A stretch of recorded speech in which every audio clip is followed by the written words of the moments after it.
네, 안녕하십니까. 저희 KBC는 6.1 지방선거 출마 예정자들을 만나서 심층적으로 인터뷰를 해보는 순서를 마련했습니다.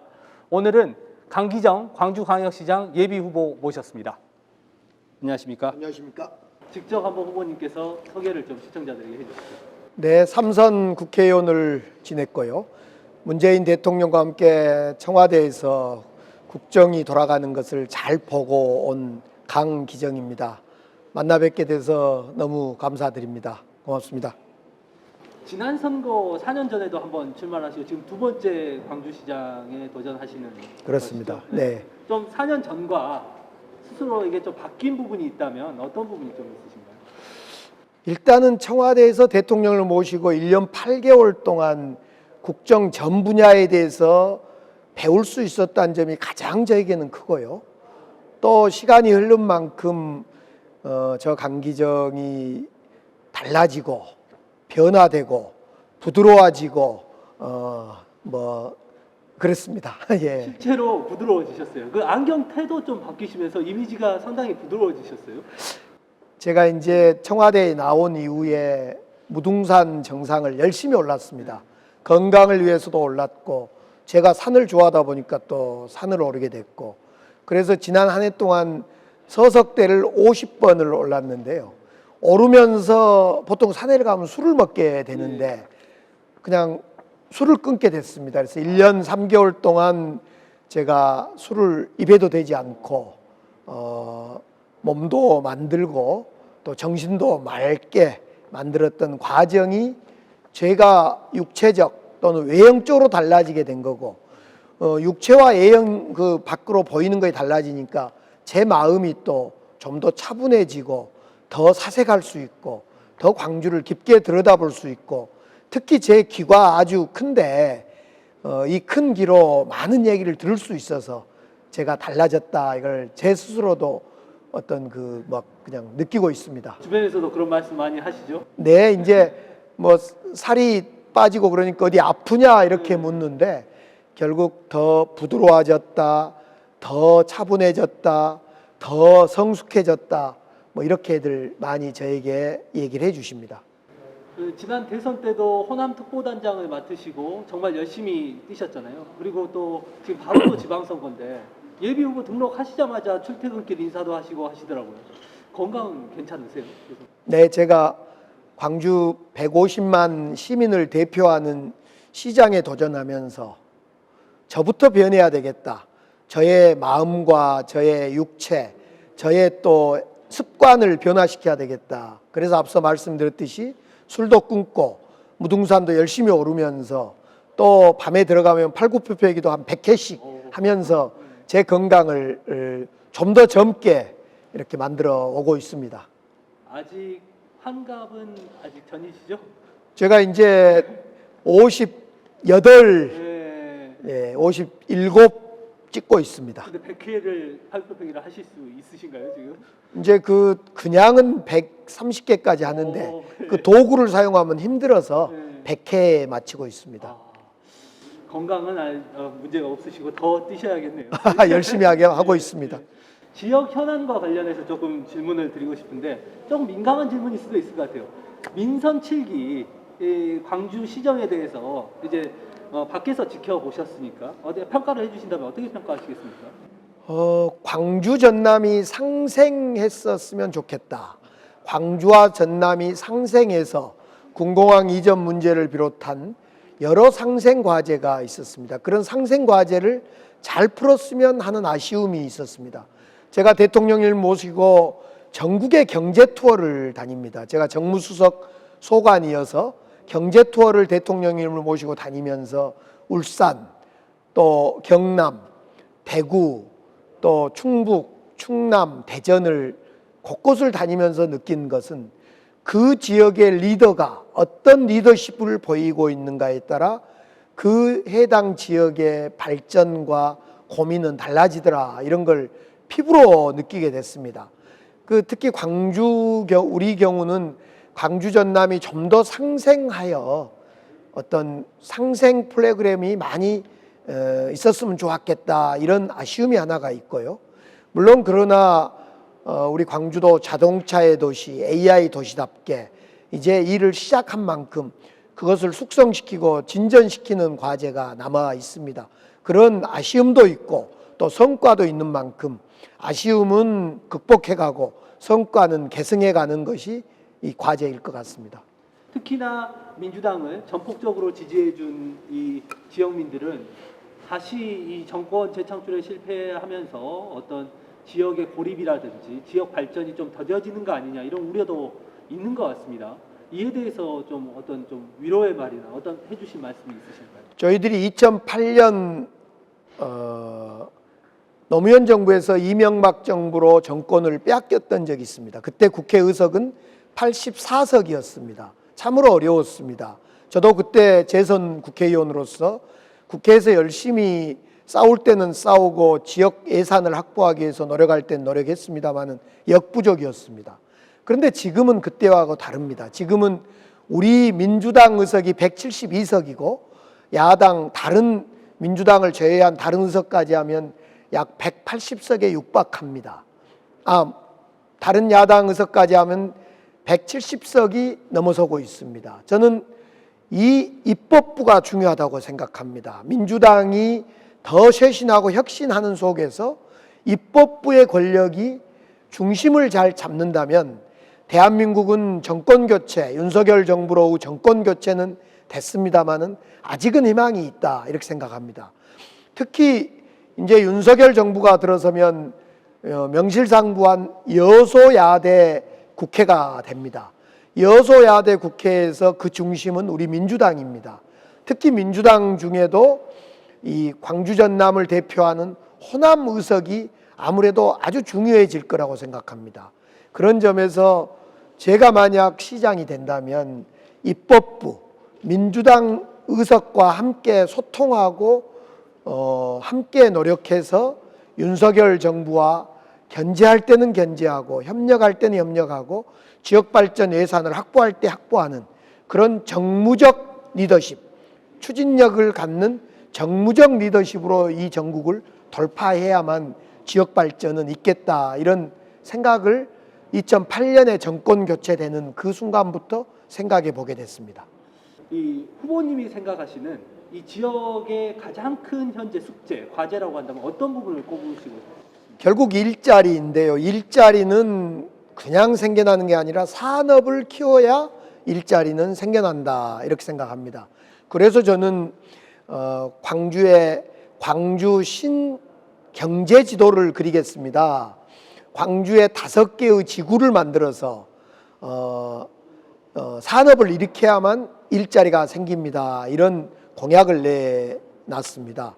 특히 그 산업 중에 저는 자동차 산업과 AI 산업의 중심이 배터리 산업이다 이렇게 생각합니다. 그래서 차세대 배터리 산업을 일으켜서 그를 통해서 그동안 우리 광주가 해오던 자동차와 AI 산업을 뒷받침하고 더불어 배터리 산업을 중심으로 대한민국의 차세대 배터리에 대한민국의 차세대 배터리의 메카로 광주가 거듭나야 된다. 이 산업을 일으키면 일자리가 만들어진다는 생각이 크고요.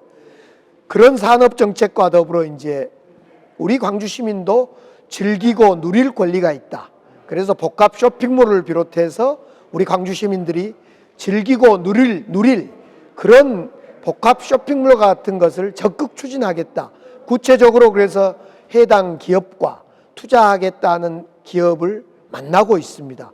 제가 광주시장이 되면 그런 산업의 정책이라든가 즐길 문화 복지의 정책이 빠르게 결정되고 당당하게 요구되는 과정을 통해서 광주의 시민들에게 질 높은 서비스를 해내겠다라는 생각입니다. 사실은 이게 굉장히 이제 이해관계도 얽혀 있는 문제이기도 하고요. 그동안 풀어내기 어려운 문제였기 때문에 좀 막혀 있었는데 그 구상을 조금 구체적으로 좀 얘기해 주실 수 있나요? 우선 저는 광주 대전환 전략회의를 가동하겠습니다. 광주시장, 광주국회의원, 광주교육감, 광주 대학 총장 그리고 필요하면 전현직 시장님들까지를 포함하여 광주 대전환 전략회의를 가동해서 빠르게 결정하겠습니다. 그 결정하는 과정에 기업의 이익과 시민들의 요구와 행정의 어떤 합리성을 감안해서 빠른 결정이 중요할 것 같습니다. 그래서 지금 광주의 지산 IC는 만들어 놓고 개통하지 못한 문제도 빠르게 결정하겠습니다. 어등산 문제도 공공개발을 포함하여 빠르게 결정하겠습니다. 복합 쇼핑몰 문제도 빠른 결정을 해내겠습니다. 이 과정의 핵심은 시민들이 시장과 행정에게 신뢰를 주냐 마냐의 문제입니다. 신뢰를 회복하는 문제의 핵심은 투명성입니다. 저는 시장이 되면 제가 투명하게 빠르게 결정하겠습니다. 이 투명성에 근거해서 시민들의 신뢰를 얻어내면 빠른 결정을 하더라도 기업, 투자하는 기업 또는 산업 그리고 시민들, 행정이 함께 뜻을 모아줄 거라고 생각합니다. 그 과정에 제일 중요한 것이 경청과 소통이라고 생각합니다. 저는 시장과 구청장과 국회의원, 교육감, 시의원, 총장들이 정말 한 자리에서 얼마나 소통하고 어떤 광주의 현안에 대해서 깊게 정말 머리를 맞대고 날밤을 새고 두밤, 세밤, 네밤, 7일 동안 함께 소통하고 토의하고 수기하는 시간이 과연 있었는지, 저는 그런 전략회의를 만드는 것으로부터 신뢰를 얻고 신뢰에 기반해서 빠른 결정을 하겠다는 것이 제 기본 생각입니다.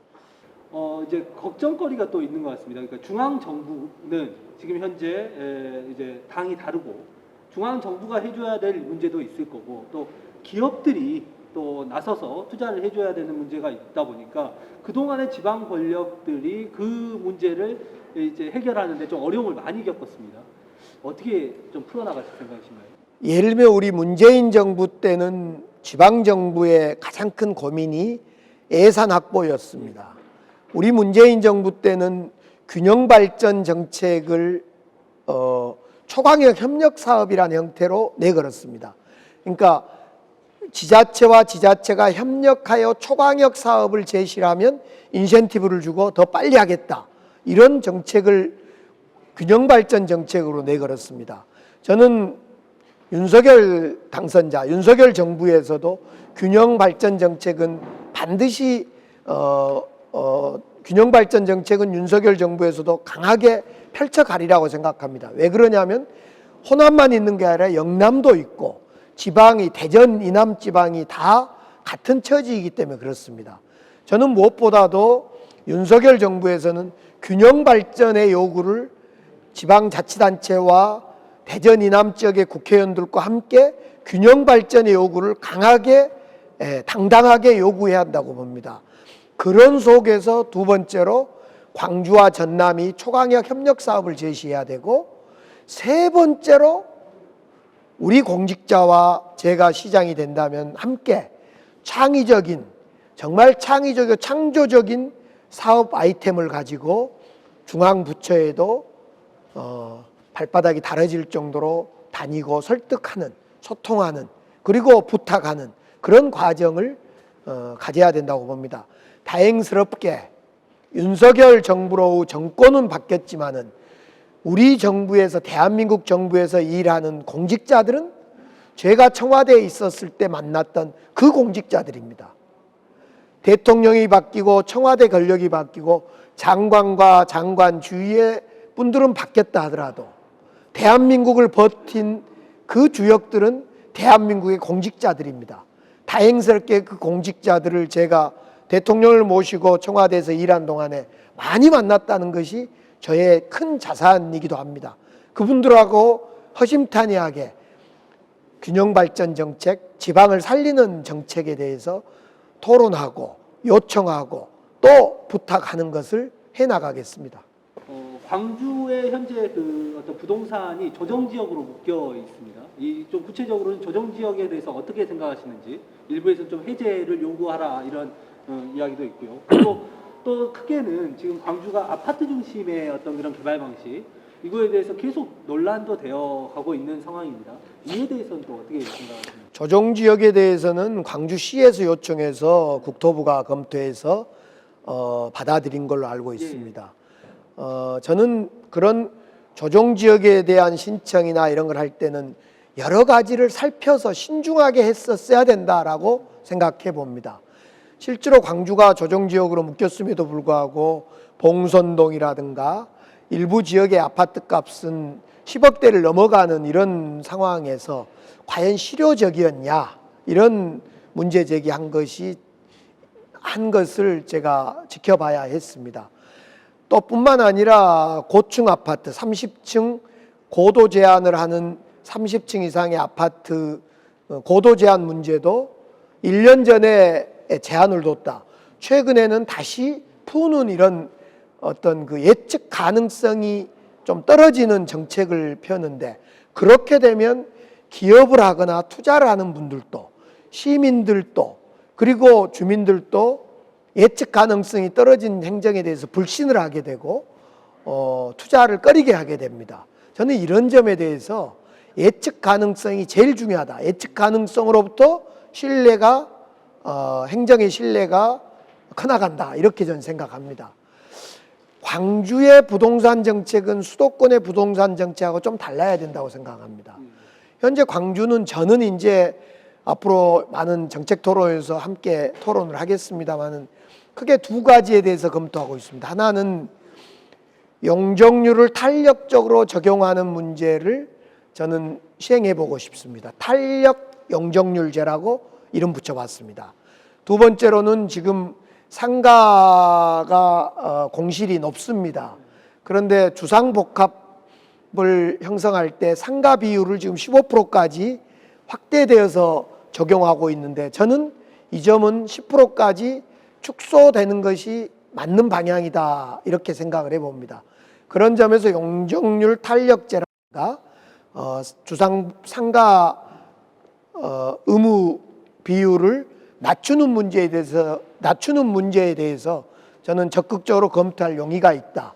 그러나 무엇보다도 부동산 정책이나 정책에서 가장 중요한 것은 예측 가능성이다. 예측 가능성을 통해야만 개발업자든 또는 투자업자든 시민이든 모두가 신뢰를 하고 행정에 신뢰를 하고 행정의 결정에 따르게 된다. 이런 저는 말씀드리고 싶습니다. 아파트의 공급을 더 해줘야 된다라는 이런 지적도 있습니다. 지금 우리는 2030년까지 필요한 주거 세대는 약 6, 7만 세대로 나와 있습니다. 2030년까지 현재 광주공항, 금호타이어, 전남방직 여기에 개발을 빼더라도 16만 세대가 이미 예견되어 있습니다. 재개발, 재건축을 포함하여 이미 공급 과잉에 들어서 있습니다. 광주는 신도시 개발 중심의 정책이 저는 광주를 많이 힘들게 만들었다 이렇게 생각합니다. 앞으로의 구체적인 도심 개발에 대해서는 제가 공약을 통해서 말씀드리도록 하겠습니다. 예, 그러면 오늘 좀 긴 시간 하셨는데요. 마지막으로 시민들, 유권자분들께 하고 싶은 말씀이 있으면 마지막으로 한 말씀 부탁드리겠습니다. 네, 시민 여러분, 준비된 강기정입니다. 정책도 사람도 광주 비전도 준비가 끝났습니다. 이제 강기정이 왔습니다. 광주가 달라질 것입니다. 빠르게 당당하게 강기정 결정하고 추진해 나가겠습니다. 광주시장 50대 최초의 광주에, 제가 시장이 되면 최초의 50대 광주시장이 탄생되는 겁니다. 저는 광주를 더 만들 자신이 있습니다. 그 일에 함께 해 주십시오. 시민 여러분, 고맙습니다.